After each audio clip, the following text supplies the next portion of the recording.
नमस्कार दोस्तों, कैसे हैं आप। आशा करती हूँ आप सभी बहुत अच्छे होंगे।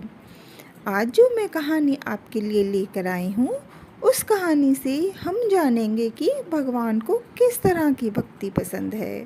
तो ये कहानी लास्ट तक ज़रूर सुनिएगा।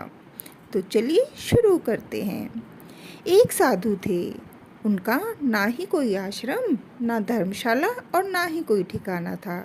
जहाँ रात होती वहीं ठहर जाते और भिक्षा से जो कुछ भी मिलता भगवान का उसी से भोग लगा देते थे।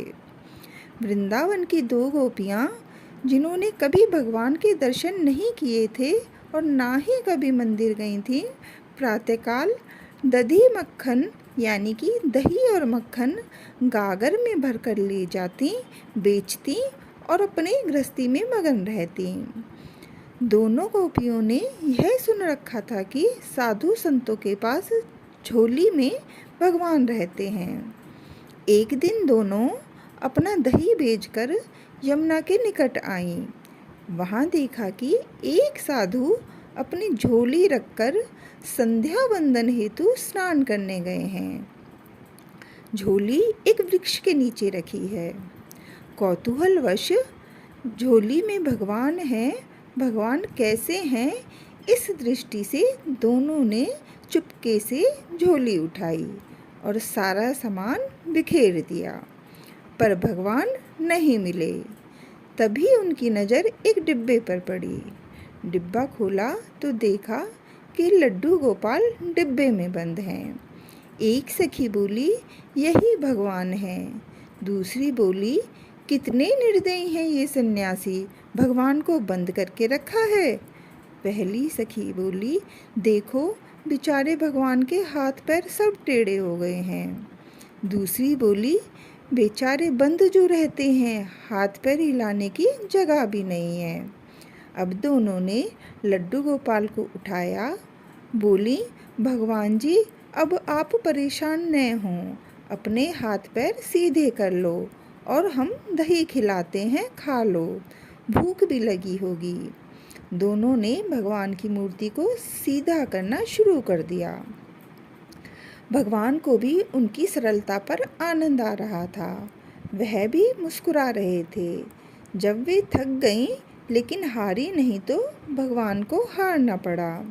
लड्डू गोपाल की मूर्ति सीधी हो गई। भगवान सीधे खड़े हो गए। दोनों ने भगवान को नहलाया और दही खिलाया। फिर बोली, अब लेटो, आराम करो। वह सीधी मूर्ति डिब्बे में नहीं जा रही थी। तब तक महात्मा जी भी नहाकर आ गए। दोनों डरकर भागीं। महात्मा जी ने सोचा कुछ लेकर भागी हैं। वह उनके पीछे दौड़े लेकिन उन तक पहुंच नहीं पाए। लौटकर झोली देखी तो हतप्रभ रह गए, यानी कि आश्चर्यचकित रह गए। भगवान लड्डू गोपाल खड़े हंस रहे थे। महात्मा जी सारी बात समझ गए। वह भगवान के चरणों में गिरकर रोने लगे। वह खोजते हुए उन गोपियों के घर गए, उनके भी चरण पकड़कर रोने लगे। धन्य हो तुम दोनों, आज तुम्हारे कारण भगवान के दर्शन हो गए। सारा जीवन भर संग लिए घूमता रहा पर सरल नहीं बन पाया। तो दोस्तों, इस कथा का भाव यह है कि नवदा भक्ति में सरल भक्ति महत्वपूर्ण है।